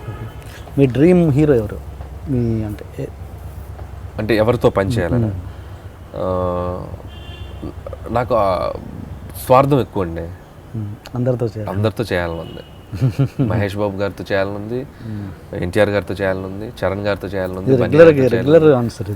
అదే అంటుంది, ఇది రెగ్యులర్ అయినా యూనివర్సల్ అయినా కాంప్లికేషన్ లేని ఆన్సర్ అయినా నాకు చాలా ఇష్టమైన ఆన్సర్ ఇది. అవునా కదా? ఇప్పుడు సపోజ్ ఇప్పుడు మన ఒక బఫెట్కి వెళ్ళామండి. బఫెట్కి వెళ్తే ఒక మంచి ఐటమ్ అన్ని పెట్టుకుని తింటాం ప్రశాంతంగా, మన కడుపు నిండే వరకు తింటాం. నా కడుపు నిండే వరకు నాకు సినిమా చేయాలనుంది. నాకు ఇంకేమొద్దు, నాకు ఒక బాదుషా ఒకటి చాలు, నేను ఆగను కదా. సో నాకు అందరు హీరోలతో పని చేయాలి, అందరు హీరోలతో సినిమా చేయాలి. సో నాకు చాలా ఒక 5-6 ఏళ్ళు. డ్రీమ్ సినిమా ఏంటి కథపరంగా? కథపరంగా అంటే నాకు ఆదిత్య 369 లాంటి ఒక ఫిక్షన్ చేయాలనుంది. సో అదొక కోరిక ఉంది. ఇంకోటి మైథలాజికల్ చేయాలనుంది. ఓకే. మైథలాజికల్, ఇది Ramayana or Mahabharat, whatever it is, దాంట్లో ఏదో ఒకటి చేయాలనుంది. బట్ ఇప్పుడు చేయలేవు, మేబీ నాకు ఆ స్థాయి వచ్చిన రోజు చేస్తాను. బట్ ఖచ్చితంగా చేస్తాను. Okay. Okay. And me family విషయానికి వస్తే మళ్ళీ నాన్నగారు ఆర్టీసీ డ్రైవర్గా చేశారు కదా, అంటే అదే ఒక గొప్ప కిక్ నాకు తెలిసి. అంటే ఒక చిన్న స్థాయి కాదు, ఒక సాధారణ స్థాయి ఫ్యామిలీ నుంచి ఒక ఆల్మోస్ట్ ఒక సూపర్ స్టార్ అయిన కొడుకు, అదే పెద్ద కిక్ ఇచ్చే విషయం. అంటే ఇప్పుడు నాన్నగారు ఏంటి రిటైర్డ్ అయిపోయారు. ఓకే. ఓకే. ఎలా ఉంది ఆయన కిక్ ఎలా ఉంది? ఆయన కిక్ మాటల్లో చెప్పలేను నేను. పొద్దున్నే పేపర్లో న్యూస్ ఉంటే ఆ న్యూస్ తీసుకొని పేపర్ జాబ్ పెట్టుకోవడం, సినిమా రిలీజ్ అవుతుంటే ఒక ఫ్లెక్సీ వేసి ఊర్లో నడి బొడ్డులో ఫ్లెక్సీ వేసుకోవటం, సినిమా రిలీజ్కి 4 రోజుల ముందు హడావిడి చేసి మొత్తంతో వెళ్ళి సినిమా అంతా హ్యాపీగా ఎంజాయ్ చేసి వచ్చి 10 మందికి చెప్తూ దాన్ని ఎంజాయ్ చేయటం. సో ఎవ్రీ మినిట్ టీవీలో వచ్చేదాన్ని యూట్యూబ్ ఆన్ చేసుకుంటాడు ఇంట్లో. ఇప్పుడు ఏముంది, ఫోన్కి డైరెక్ట్గా టీవీ కనెక్ట్ చేసుకుంటాడు, యూట్యూబ్ పెట్టుకొని ఇదిగో మీరు చేసే ఇంటర్వ్యూ లేకపోతే ఇంకోరు చేసే ఇంటర్వ్యూస్ పెట్టుకొని చూస్తూ కూర్చుంటాడు. మా అబ్బాయి ఆ కిక్లో ఉన్నారు. అండ్ ఆ కిక్ వాళ్ళకి రావటం కూడా ఒక 10 ఏళ్ళు పట్టింది అది రావడానికి. 2005లో నేను ఇంజనీరింగ్ అయిపోయి 2004 ఇంజనీరింగ్ అయిపోయాక 2005కి నేను స్టార్ట్ అయింది నా ఫిల్మ్ కెరియర్. ఆల్మోస్ట్ 10 ఇయర్స్ నా ఫస్ట్ సినిమా రిలీజ్కి. ఈ మధ్యలో చాలా స్ట్రగుల్స్ ఫేస్ చేసాము, చాలా ఇబ్బందులు పడ్డాము. మోర్ దాన్ పేరెంట్స్ని బయటికి వెళ్తూ ఉంటారు, వాళ్ళు పెళ్ళిళ్ళకి వెళ్తుంటారు, ఫంక్షన్కి వెళ్తుంటారు. ఈ ప్రాసెస్లో వాళ్ళు చాలా ఇన్సల్ట్స్ ఫీల్ అయ్యారు. అబ్బాయి ఏం చేస్తుంటాడంటే, ఏం చేస్తున్నాడంటే టక్కున ఏం చెప్తారు, అమెరికాలో ఉన్నాడు లేకపోతే జాబ్ చేస్తున్నాడంటే ధైర్యంగా చెప్పగలరు. సినిమాల్లో ఉన్నారు అనగానే అది ఒకసారి చెప్తారు, 2 సార్లు చెప్తారు. 3 ఏళ్ళు, 4 ఏళ్ళు, 5 ఏళ్ళు, 6 ఏళ్ళు, 7 ఏళ్ళు, 8 ఏళ్ళు, 9 ఏళ్ళు, 10 ఏళ్ళు, వాళ్ళ లైఫ్లో ఒక 10 ఏళ్ళు బయట మా అబ్బాయి ఇది అని చెప్పుకోలేని ఒక చాలా ఇది చేశారు, ఫేస్ చేశారు. నేను ఎప్పుడు చెప్తుండేవాడిని, ఒక రోజు వస్తుంది, వెయిట్ చేయండి. నన్ను ఎంతో నమ్మారు. నా నమ్మకానికి వాళ్ళ ఓర్పు ఉంటారంటారు కదా, అది బాగా హెల్ప్ అయింది. సో ఇప్పుడు 2015 జనవరి 23 నా లైఫ్ మారిన రోజు, పటాస్ రిలీజ్ అయిన రోజు. అక్కడ నుంచి ఎవ్రీథింగ్ షట్, అన్నీ క్లోజ్ అయిపోయింది. మీరు ఎంతమంది బ్రదర్స్, సిస్టర్స్? నాకు అక్క ఉందండి, సిస్టర్. ఓకే, చెప్పారు చాలాసార్లు. ఓకే. అండ్ నాన్నతో ఎప్పుడన్నా బస్సులో ప్రయాణం చేశారా? ఆయన డ్రైవ్ చేస్తుంటే చాలాసార్లు కూర్చొని ఎప్పుడన్నా పెయిన్ ఫీల్ అయ్యారా? చాలాసార్లు. అంటే బస్ డ్రైవింగ్ అనేది చాలా కష్టమైన జాబ్ ఫిజికల్గా. అంటే ఒక మార్నింగ్ 8 మొదలైతే ఈవినింగ్ 7-8 వరకు ట్రిప్స్ తిరుగుతూనే ఉంటారు వాళ్ళు. అందుట్లో మా నాన్నగారు తిరిగే రూట్ ఏంటంటే విలేజెస్ మీదకి వెళ్తూ ఉంటారు. రోడ్స్ ప్రాపర్గా ఉండవు. మనకి హైవే అనుకోండి, కొడితే మనకి జర్నీ తెలియదు, జప్న వెళ్ళిపోతాం. మా నాన్నగారు తిరిగే రోడ్డు విలేజెస్ మీద అవడంతో దాదాపు ఒక 15 నుంచి 20 సంవత్సరాలు ఆ రోడ్స్ మీద, గతుకుల రోడ్స్ మీద గేర్లు మారుస్తూ ఉండాలి, చేస్తూ ఉండాలి. అది చాలా టఫ్ జాబ్. అది వింటర్ ఓకే, మీకు ఎండాకాలం వస్తే మీకు ఆర్టీసీ బస్సు ఊహించుకోండి, అది ఇంజన్ పక్కన డ్రైవింగ్ సీట్ ఊహించుకోండి. అనిపిస్తుంది ఒక్కొక్కసారి మనకి లైఫ్ ఇవ్వడానికి వాళ్ళు పడే కష్టం ఎంత ఉంటుందో అనేది. అలాంటి గుర్తుంది కాబట్టే నేను ఇంకా ఆ పెయిన్ నాకు తెలుసు కాబట్టి ఒళ్ళు దగ్గర పెట్టుకొని పని చేస్తున్నానేమో అని నా ఫీలింగ్. మా నాన్నగారి కష్టం నేను చూశాను కాబట్టి, ఆ కష్టం విలువ తెలుసు కాబట్టే ఒళ్ళు దగ్గర పెట్టుకొని పని చేయాలి. ఎటువంటి యావిగేషన్స్, మీరు అన్నట్టు గాసిప్స్ మనకి this is the what I'm trying to say. నేను చెప్పాలనుకున్న బ్యాక్గ్రౌండ్ ఎగ్జాంపుల్ ఇది. సో ఆ కష్టం విలువ తెలుసు నాకు. సో వేషాలు ఇస్తే ఇక్కడ మనం ఎక్కువ కాలం ముందుకెళ్ళాలి. ఎప్పుడైనా ఇన్సిడెంట్ గుర్తుందా, మీరు బస్సులో డ్రైవ్ చేస్తున్నప్పుడు ఆయన డ్రైవ్ చేస్తుంటే ఆ పెయిన్ ఫీల్ అయిన సందర్భం? ఆయన బస్సులో ఎలా ఉంటాడంటే, ఆయన ఒక హీరో ఆయన బస్సుకి. సో ఆ కష్టం మనకు తెలియనివాడు. సేమ్ ఇప్పుడు మీరు అన్నారు కదా, నేను నవ్వుతూ మాట్లాడుతుంటానండి. మా నాన్న ఇంకా అంతకంటే జోవియల్గా ఉంటుంటాడు. జోవియల్గా ప్లస్ మా నాన్న బస్ డ్రైవర్గా ఉంటే హిట్లర్. మా నాన్నగారికి పేరు హిట్లర్ అని. చిరంజీవి గారు అమ్మాయిలతో అన్నయ్యలాగా తిరుగుతుంటారు కదా, కాలేజీ అమ్మాయిలు ఎవరన్నా బస్సు ఎక్కితే సేఫ్, మా నాన్నగారు బస్సు ఎక్కితే సేఫ్. ఎవడు ఎక్స్ట్రాలు చేయకూడదు. ఎవడన్నా అబ్బాయిలు పక్కన నుంచున్నా కూడా ఇక్కడ నుంచి వస్తుంటాడు మానిటర్లో, అద్దంలో బండి ఆపి దింపేస్తుంటాడు నిర్దాక్షిణ్యంగా. అందుకనే కాలేజీ కుర్రాలకి ఆయన హిట్లర్ మా ఏరియాలో, అక్కడ తిరిగే బస్సులకి. సో అంత పద్ధతిగా టైం టు టైం మెయింటైన్ చేస్తాడు, డిసిప్లిన్. ఇండిగో ఫ్లైట్ లాగా అనమాట, ఆయన అరైవల్ డిపార్చర్ కరెక్ట్గా ఉంటుంది ఆయన బస్సు. అలా ఆయన చేసే దాంట్లో ఆయన ఒక స్టార్ బస్ డ్రైవర్గా. ఓకే, అలాంటి ఫాదర్కి ఓకే మీ సక్సెస్ ఎంజాయ్ చేస్తున్నారు అంతవరకు ఓకే. సుఖం పరంగా, కంఫర్ట్ పరంగా ఆయనకి ఎలాంటి క్రియేట్ చేస్తున్నారు మీరు? కంఫర్ట్ పరంగా అంటే హ్యాపీగా ఒక మంచి ఇల్లు కట్టించాను ఊర్లో, చాలా మంచి ఇల్లు. ఓకే, ఒక 2 ఫ్లోర్స్ వేసాము. హ్యాపీగా ఇంట్లో ఇద్దరు, మా అమ్మ నాన్నగారు వీకెండ్స్ వస్తే మంచి సరదాగా సినిమాకి వెళ్తారు. ఓకే, మా అమ్మగారు పూజలు చేసుకుంటూ, మా నాన్నగారు ఊర్లో చిన్న చిన్న పనులు చేసుకుంటూ హ్యాపీగా ఎంజాయ్ చేస్తున్నారు. మంచి మంచి ఇన్వెస్ట్మెంట్స్ ఎవరిని ఉంటే ఆయనే ప్లాన్ చేస్తుంటారు అక్కడ నుంచి. సో నేను సంపాదించిన దాంట్లో ఆయన చెప్తూ ఉంటే ఆయన ప్లాన్ చేస్తూ తిరుగుతూ ఉంటారు. గుడ్. ఓకే, అండ్ వైఫ్ విషయానికి వస్తే తను ఏం చేస్తుంటారు? తను యాక్చువల్గా టెక్కీ, సాఫ్ట్వేర్ ఇంజనీర్. కోపాట తను ఏంటి ఇప్పుడు లేడంట యూఎస్లో తను వాళ్ళ బ్రదర్ సక్సెస్ని డైరెక్ట్గా ఎంజాయ్ చేయట్లేదా? సక్సెస్ని అక్కడ ఎంజాయ్ చేస్తున్నారు. అక్కడ వాళ్ళ బ్రదర్ వాళ్ళందరితో కలిసి హ్యాపీగా సినిమా చూసి. Okay. So she's enjoying a lot. యాక్చువల్గా ఉండాల్సిందే, అనుకోకుండా లాస్ట్ మంత్ వెళ్ళింది. సో మళ్ళీ వస్తుంది నెలాఖరికి back. Okay. Okay. Software engineer, తను హ్యాపీ. పాప తన స్కూల్కి దింపడం, తన ఆఫీస్కి వెళ్ళటం, స్కూల్కి రావటం, నాకు స్కూల్ నుంచి పాపని తీసుకురావడం, నాకు వండి పెట్టడం. సో 3 పాత్రలు కంఫర్టబుల్గా చేసుకుంటుంది. So very clear. అసలు ఏంటి మీ లవ్ స్టోరీ ఎలా అయింది చెప్పండి. అది అంటే ఇట్స్ నాట్ లవ్ స్టోరీ కాదు కానీ బీటెక్లో ఇద్దరం క్లాస్మేట్స్ మేము. ఎప్పుడు అంటే లవ్ యాంగిల్ అనేది మాకు ఫస్ట్ ఎక్కడ లేదు, జనరల్గా మాట్లాడుకుంటూ ఉండేవాళ్ళం. అలాంటి సడన్గా ఒకసారి ఎప్పుడో కలిసినప్పుడు మాటల్లో తనకి మ్యాచెస్ చూస్తున్నారు, మనకి ఇంకా 2012 అనుకుంటా. నేను ఇంకా డైరెక్షన్ ట్రయల్స్లోనే ఉన్నాను. ఏదో పనిలో ఊరికే తెలిసిన అమ్మాయి, రైటర్గా ఉన్నాను, బాగా తెలిసిన ఫ్రెండ్. నేను మామూలుగా క్యాజువల్గా త్రో చేశా, సరదా పెళ్లి చేసుకుందాం. అమ్మాయి సీరియస్గా తీసుకుంది. బాధపడారా? Very happy. సీరియస్గా తీసుకుంది కాబట్టి నేను సీరియస్గా కనెక్ట్ అయ్యి పెళ్లి ఇమీడియట్గా అయిపోయింది ఒక దీంట్లో. But very good. తను పర్సనల్గా కూడా మంచి సేమ్ క్యాస్ట్. ఓకే. సో ఆ ప్రాబ్లం ఏం లేదు. సో అందరం happy. So nothing is personal లైఫ్లో, ప్రతి మ్యారేజ్ లైఫ్లో ఉండే చిన్న ఫ్రస్ట్రేషన్స్ అనేది ప్రతి ఇంట్లో ఉండేవే. అవే ఈరోజు ఒక 50 కోట్లు కలెక్ట్ చేయడానికి కారణమైంది. ఈ సినిమాలో పెట్టిన మీ ఫ్రస్ట్రేషన్ ఏంటి? ఈ సినిమాలో ఫుడ్ ఒకటి నా పర్సనల్ ఎక్స్పీరియన్స్. తమన్నా ఫుడ్ పెట్టగానే, పొద్దున్నే దోశ పెట్టగానే ఎలా ఉందని అడిగితే వెంకటేష్ గారు చెప్తారు కదా, ఫస్ట్ బాగాలేదనగానే ఓపెన్గా చెప్పొచ్చు కదా వెంకీ బాగాలేదంటే బాగాలేదని. సరే నెక్స్ట్ రోజు ఉప్మా పెట్టి తినగానే బాగుందని, అంత రూడ్గా చెప్తామంటే 2వ రోజు బాగాలేదని చెప్తారు కదా, అంత రూడ్గా చెప్తామంటే బాగుందని కాస్త కన్సిడర్గా చేయొచ్చు కదా. ఇది నా పర్సనల్ లైఫ్లో నేను ఫేస్ చేశాను. సేమ్ దోశ వేసింది, నేను సోఫాలో తింటూ ఎలా ఉంది అంటే బాగానే ఉందిలే, తను తినింది. ఇంత దరిద్రంగా ఉంటే బాగుందని చెప్తావు, ఆ మాత్రం ఓపెన్గా ఉండలేవా అని వెళ్ళింది కిచెన్లోకి. సరే నెక్స్ట్ రోజు ఇడ్లీ పెట్టింది, తిన్నాను. ఎలా ఉంది అంటే ఉప్పు ఎక్కువైంది, కొంచెం పిండి కూడా బాగాలేదు అని కొంచెం ఎక్కువ ఇచ్చా డీటెయిలింగ్. అంత స్ట్రైట్గా చెప్తామంటే 2 ముద్దలు తిని కాస్త ఇదిగా చెప్పొచ్చుగా, అంత స్ట్రైట్గా చెప్తామండి నేను. అప్పుడు అర్థమైంది ఆడవాళ్ళని హ్యాండిల్ చేయడం అంత ఈజీ కాదు. అది సర్ఫ్ ఎక్సెల్ కూడా సెల్ఫ్ ఎక్స్పీరియన్స్. సర్ఫ్ ఎక్సెల్ అంటే ఆడవాళ్ళు ఒక గొడవలో కనెక్ట్ అయితే ప్రతి గొడవకి అది తెచ్చేస్తారు. మీరు గమనించండి, ముఖ్యంగా భార్యలు. మనం ఏదో గొడవ మొదలైతే ఆ పలానా గొడవ ఒకటి వాళ్ళ రిజిస్టర్ అయి ఉంటుంది, ఆ గొడవ వచ్చేస్తుంది దీంట్లోకి. సో అలా కొన్ని ఉంటాయి. అంటే నాకు 1 కాదు 2-3 సర్ఫ్ ఎక్సెల్స్ ఉంటాయి అట్లా. ఆ రోజు నా బర్త్డే రోజు నువ్వు అక్కడికి వచ్చేస్తుంది టాపిక్. సో అట్లా అంతకు మించి ఏంటి చిన్న ఫన్తో కూడిన ఫ్రస్ట్రేషనే తప్ప ప్రాబ్లమాటిక్ ఫ్రస్ట్రేషన్ లేదు. మొత్తానికి చాలా హ్యాపీ ఫ్యామిలీ మీది. Very okay. అండ్ మళ్ళీ సినిమా విషయానికి వస్తే, సాయి కార్తీక్ని, ఇది రెగ్యులర్ క్వశ్చన్ మీకు, సాయి కార్తీక్ని ఎందుకు పెట్టుకోలేదు అన్నది, బట్ అది కాదు క్వశ్చన్.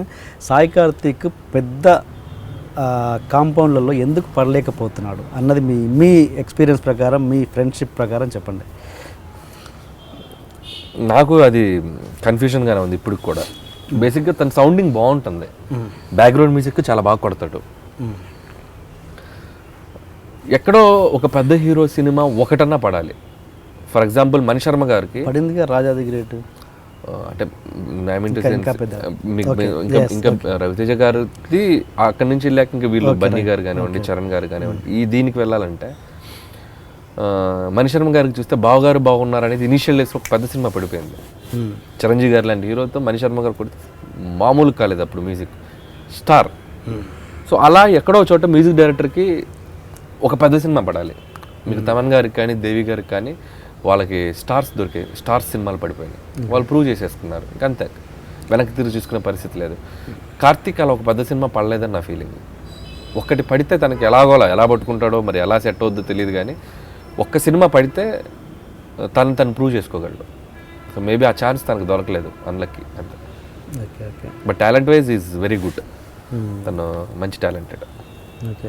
అంటే మూడు చేశాక మీకు కూడా అనిపించవచ్చు కదా, అంటే ఇంకా ఎన్ని రోజులు కంటిన్యూ చేయడం అని మీకు అనిపించి నేను అలా మీరు అన్న దాంట్లో ఒకటి అంటే ఒకటే దాంట్లో వెళ్తున్నప్పుడు ఆడియన్స్ కూడా మళ్ళీ ఇదేనా అని ఒక ఫీలింగ్ వస్తుంది. సో అక్కడ నేను ఒక చిన్న గ్యాప్ ఇద్దామని నేను సాయి కార్తిక్తో పని చేయలేదు. అంతకు మించి వేరే ఇదేం లేదు, తను బాగా చేయడం వేరే ఫోర్స్ అసలు ఏం లేదు. మనం ఏంటంటే 3 సినిమాలు చేసాం, మళ్ళీ మ్యూజిక్లో కానీ దీంట్లో కానీ ఎక్కడన్నా మళ్ళీ అదే సిమిలారిటీస్ తగులుతాయేమో, ఓ చిన్న చేంజ్ ఓవర్ తీసుకుందాం అన్న దీంట్లో చేసుకున్నాం. అందుకని నేను సాయి కార్తిక్ ముందే ప్రిపేర్ చేసి చెప్పేసాను తనకి చెప్పేశాను ఈ సినిమాకి కొంచెం ఉండాలి నేను. అండ్ నిన్న విన్నాను ద బెస్ట్ అని ఇప్పటివరకు వచ్చిన ఎక్కువ ప్రాఫిట్ ఈ సినిమా అంటే దిల్ రాజు గారికి నిజమా? అది నిజమే. అంటే ఇంతకుముందు ఇంత ప్రాఫిట్ ఏది రాలేదా? ప్రాఫిట్ అంటే డిపెండింగ్ అపాన్ మనం తీసిన బడ్జెట్ చేసిన బిజినెస్, ఆ బిజినెస్ 2 క్యాలిక్యులేట్ అవుతాయి. అంటే మన నంబర్స్ చెప్పకూడదు, కానీ డీజే ఉండే ఇంతకుముందు, అది ఎంత చేశారు ఎంత వచ్చింది అనేది మనకు కరెక్ట్గా నంబర్స్ తెలియదు. That is the highest profit. Okay, ఇప్పుడు దీనికి ఛాన్స్ ఉంది. ఇది ఆల్మోస్ట్ ఆయనకి ఛాన్స్ ఉందంటే ఎస్టిమేట్ చేసి చెప్పేశారు. ఆల్మోస్ట్ మనకు వచ్చింది, మనం శాటిలైట్ డిజిటల్ చేసింది మొత్తం ఒక దీని వాళ్ళకి ఒక ఐడియా ఉంటుంది కదా. So it's going to be huge margin అనేది తెలిసిపోయింది. మనం చేసిన బడ్జెట్కి వచ్చిన రెవెన్యూకి చేసిన అదర్ బిజినెస్లు అన్నీ కలిపితే ఇది చాలా పెద్ద ప్రాఫిట్ రాబోతుంది. అది రాజు గారికి నాకు చిన్న ఛాలెంజ్ జరిగింది. సో అందుకే ఆయన పాపం చెప్పారు. ఛాలెంజ్ అంటే in the sense positive challenge. 6 సినిమాలు రిలీజ్ అయినాయి కదా. ఎప్పుడు మన లాస్ట్ ఇయర్, అంతకుముందు లాస్ట్ ఇయర్లో రాజుగారి బ్యానర్లో 6 ఫిలిమ్స్ రిలీజ్ అయ్యాయి. సో అన్ని సినిమాలు ప్రాఫిట్, దాదాపు ఒక 100 కోట్ల దాకా మిగిలిన సినిమాలు అన్నీ. సో అన్నిట్లో చూస్తే నీ రాజాది గ్రేట్ తక్కువ ప్రాఫిటే కంపేర్ టు మిగతా సినిమాలతో పోలిస్తే ఇది తక్కువ ప్రాఫిట్ అన్నారు. నేను అన్నాను నా కరెక్ట్ సీజన్ రిలీజ్ చేయలేదండి మీరు అన్న. నాది దీవాలి అన్ సీజన్ రిలీజ్ చేశారు మీరు, నాది సీజన్కి వచ్చుంటే మీకు అన్నిటికంటే ఎక్కువ ప్రాఫిట్ తెచ్చి చూపిస్తా అన్న. అబ్బా అన్నాడు. అవును సార్ అన్న. ఇదంతా నవ్వుతూ జరిగింది. సో అది యాక్సిడెంటల్గా మేము సంక్రాంతికి రావటం, అది అనుకున్నట్టు అది విపరీతంగా పే చేయటం, సో అన్నీ ఒకసారి కుదిరేసినాయి. అని ఇంక వదులుకోరే మమ్మల్ని. అంటే మనం ఎంత గొప్ప సినిమా తీసినా, ఏ సినిమా తీసినా కూడా ప్రేక్షకులు మర్చిపోవడానికి 1 వారం 2 వారాలే అవుతుంది ఈ రోజులలో. మనం బాహుబలి తీసినా నెక్స్ట్ 3rd వీక్ 1 month తర్వాత మర్చిపోయే పరిస్థితులే ఉన్నాయి. ఎందుకంటే కంటెంట్ వచ్చేస్తుంది నెక్స్ట్. అంటే మీరు ఎంత ఎంజాయ్ చేసినా, ఎంత కష్టపడి సినిమా తీసినా ఎంజాయ్ చేసే పీరియడ్ వారం, మహా అంటే 2 వారాలు కదా. అంటే ఒకప్పుడు అలా లేకుండా 100 రోజులు నడుస్తున్నాయి కాబట్టి ఉండేవి. ఇలాంటి పరిస్థితి వచ్చింది కదా. ఇప్పుడు అలా అంటే గుర్తుండిపోయే సినిమాలు చేయాలంటే ఏంటి దానికి? అంటే ఇప్పుడు దానికి ఆల్టర్నేటివ్ ఏంటి?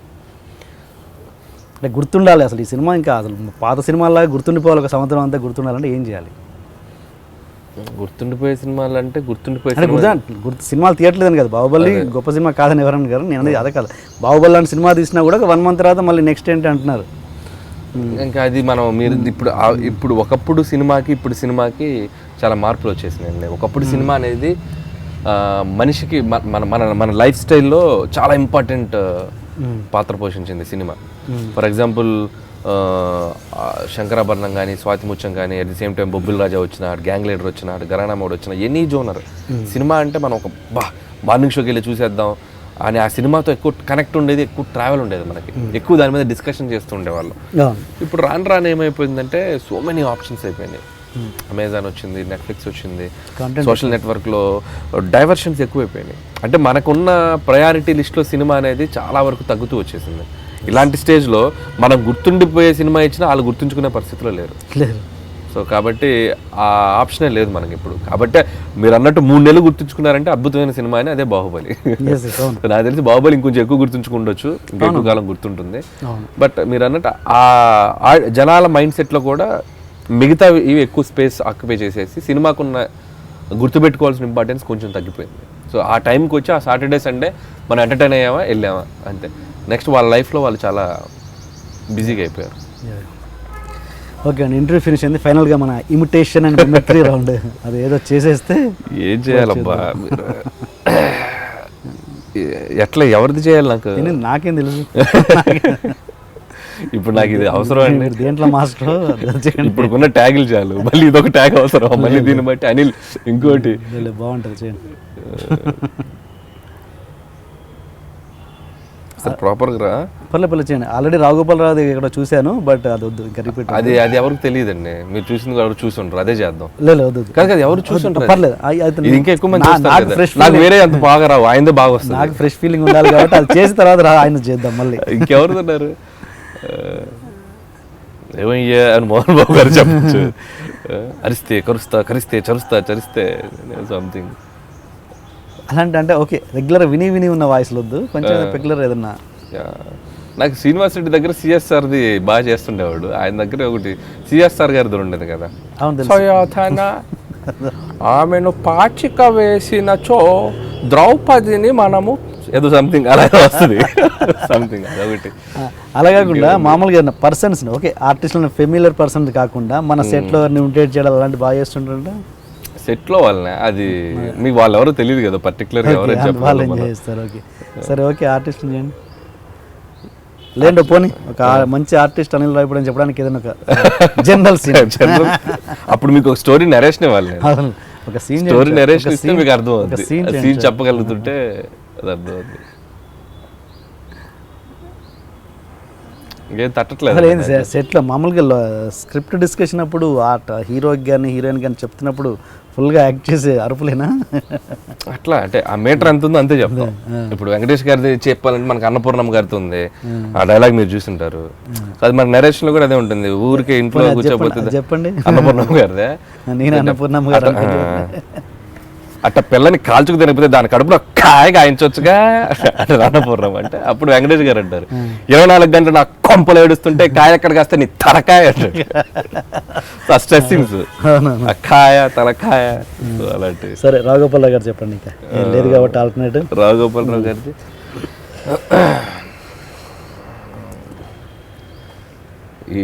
ఈస్టుపురం మాస్టర్ గారి ఫస్ట్ సన్ను అతి కష్టమైన పరీక్షలో ఫస్ట్ వచ్చినందుకు తన ఇంటి పక్కన అతన్ని గెస్ట్గా పిలిస్తే చికెన్ రోస్ట్ బెస్ట్గా ఉందని సుష్టుగా పోంచేసి కాల్గేట్ పేస్ట్తో టూత్ పేస్ట్తో ఏదో సంథింగ్ తిని రెస్ట్ తీసుకున్నాడట. ఏదో ఒక డైలాగ్ సూర్యుడు ఏదో చెప్పారు. అదే సెక్రటరీ, ఆకాశంలో మడ్ర జరిగినట్లేదు, సూర్యుడు నెత్తురుగడ్డలా లేడు, ఊకే తిని తొంగుంటే మడిసికి గొడ్డుకి తేడా ఏటుంటుంది, మడిసి అన్నాక కూతంత కళాపోసన ఉండాలా. Very good. అవి నేను శ్రీదేవి పెళ్ళి అని చిన్నప్పుడు మిమిక్రీ క్యాసెట్స్ వచ్చాయి, ఆ మిమిక్రీ క్యాసెట్స్ వినేవాడిని బాగా. ఇది మనకి ఆ శ్రీదేవి పెళ్లి ఎంత హైలైట్ క్యాసెట్, శ్రీదేవికి పెళ్లి జరుగుతుంది జితేంద్ర ఎత్తుకెళ్ళిపోతాడు అసలు, అది ట్విస్ట్, అది మీకు ఏంటి ట్విస్ట్ అది గుర్తుందా? దానికి ఒక్కొక్కరి రావుగోపాలరావు అలో అలో అలో అని చెప్పి రిసీవ్ చేసుకుంటూ ఉంటాడు. అది నేను ఎన్ని 100 సార్లు విన్నాను. అక్కడ కొంచెం అలవాటు, చిన్న చిన్న వాయిస్ చేస్తూ ఉంటాను. మీరు ఎక్కువ అదర్ లాంగ్వేజ్ సినిమాలు ఏం చూస్తుంటారు? ఇంగ్లీషా, కొరియనా, లేదా ఏంటి? నేను హిందీ ఫిల్మ్స్ ఎక్కువ చూస్తాను, హిందీ ఎక్కువ చూస్తాను అన్నిట్లోకి.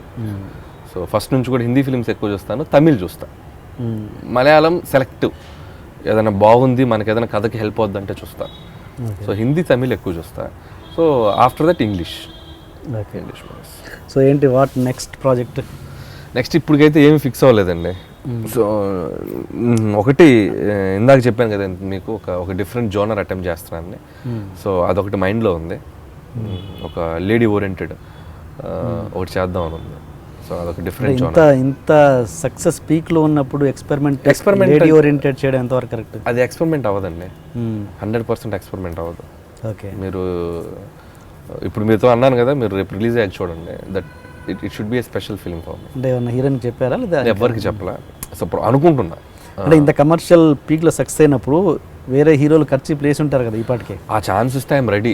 లేని పక్షంలో ఇది చెప్తున్నాను నేను. సపోజ్ అంటే వాళ్ళకి అందరు హీరోలు బిజీగా ఉన్నారు, సో మన కోసం ఓ అని చెప్పి మనం ఎక్కువ సక్సెస్లో ఉన్నంతసేపు ఎక్కువ ఇచ్చేస్తే ఆ ఫీలింగ్ వస్తుంది తప్పితే, నిజంగా ఆ పాసిబిలిటీ ఉండి ఒక స్లాట్ ఏదైనా ఉండి ఎవరన్నా పెద్ద హీరోతో ఛాన్స్ ఉంటే ఐ కెన్ డూ. దాంట్లో అసలు ఒక క్షణం కూడా ఆలోచించేది లేదు.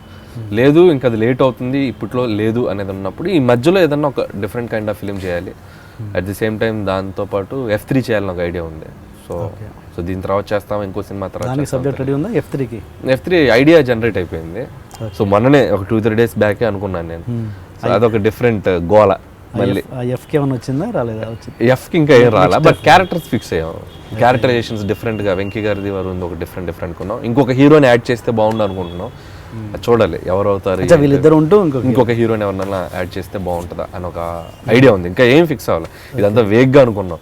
మళ్ళీ ఆ టైంకి వచ్చేసరికి మళ్ళీ మారిపోద్ది.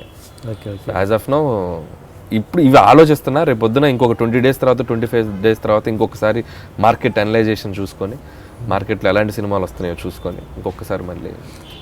మీరు ఎలాంటి డైరెక్టర్ మామూలుగా? అంటే ఇప్పుడు ఒక సక్సెస్ఫుల్ హీరోతో పోవడానికి ఇష్టపడతారా, లేదు నా కాన్సెప్ట్ బాగుండి ఫలానా ఫ్లాప్ హీరో అయినా దానికి సూట్ అవుతాడంటే అతనితో వెళ్తారా? వెళ్ళగలిగే ధైర్యం ఉండే డైరెక్టరా? నాకు ఫస్ట్ నుంచి సపోజ్ ఇప్పుడు గోపీచంద్ గారు ఉన్నారు, ఆయన ఇప్పుడు సక్సెస్ లేక ఉన్నారు, ఆయనతో కాన్సెప్ట్ మీకు బాగుంటుంది అనుకుంటే ఆయనతో చేయడానికి రెడీగా ఉంటాను. ఎవరితో రెడీ అండి. నాకు వీళ్ళతోనే చేయాలని నేను ఎప్పుడు పర్టికులర్గా గిరిగీసుకొని కూర్చోలేదు. నిజంగా గోపీచంద్ గారు లాంటి హీరోకి ఏదైనా ఒక మంచి పాయింట్ కథ ఏదైనా తగిలితే చేయడానికి నేను రెడీ. నాకు ఇప్పటివరకు నేను అలాగే చాలా సినిమాలు అలా చేసుకుంటూనే వచ్చాను ఇంత దూరం. సో నేను కథనే నమ్ముతాను ఫస్ట్, కథనే బిలీవ్ చేసి వెళ్తాను నేను. అలా అని పెద్ద హీరో సినిమా వచ్చినా చేయకపోవడానికంటే అంతకంటే మించిన ఆపర్చునిటీ లేదు కదా. సో అది చేయాలని ఉంది నాకు. ఒకటే టార్గెట్ ఏంటంటే ఏ జోనర్ అయినా నేను డీల్ చేయగలను. కే విశ్వనాథ్ గారు లాంటి జోనర్లోకి వెళ్ళి కూడా ఏదైనా ఒక డిఫరెంట్ సినిమా చేయొచ్చా మనం? అసలు అది ఆలోచిస్తేనే అవుట్ ఆఫ్ ద బాక్స్ లాగా ఉంటుంది. దాన్ని మన స్టైల్లో మనం ఎలా చేయొచ్చు ఆ కంటెంట్ని. సో నాకేంటంటే జోనర్స్, ఒక డిఫరెంట్ జోనర్స్ టచ్ చేయాలి అన్నది కోరిక. సో అది చేసుకుంటూ వెళ్తాం. Okay, thank you so much for coming. And next F3కి కూడా తొందరగా రెడీ చేసుకోండి. అండ్ మరి ఓకే, ఇంటర్వ్యూ సాటిస్ఫైడా? మీరు మన నా మీద ఉన్న కంప్లైంట్స్ అన్ని మధ్యలో అడిగారు, ఒక కాంట్రవర్సీ. మర్యాద లేకపోతే మరి లేకపోతే అంటే ఇప్పుడు ఏంటంటే కొన్ని ఎలా ఉంటాయంటే లేని డిస్కషన్ మనం ఇచ్చిన వాళ్ళం అవుతాం. అవునా కదా? ఇప్పుడు ఇది 20% 30% ఇది ఉన్న దీనికి మనకి 80% మీ ఇంటర్వ్యూ ద్వారా తెలిసిపోద్ది కదా. బట్ అది క్లారిటీ కూడా వచ్చేస్తుంది. క్లారిటీ కూడా ఇచ్చాం కాబట్టి ఓకే వెళ్ళండి. గుడ్, ఆ క్లారిటీ ఇవ్వాలి.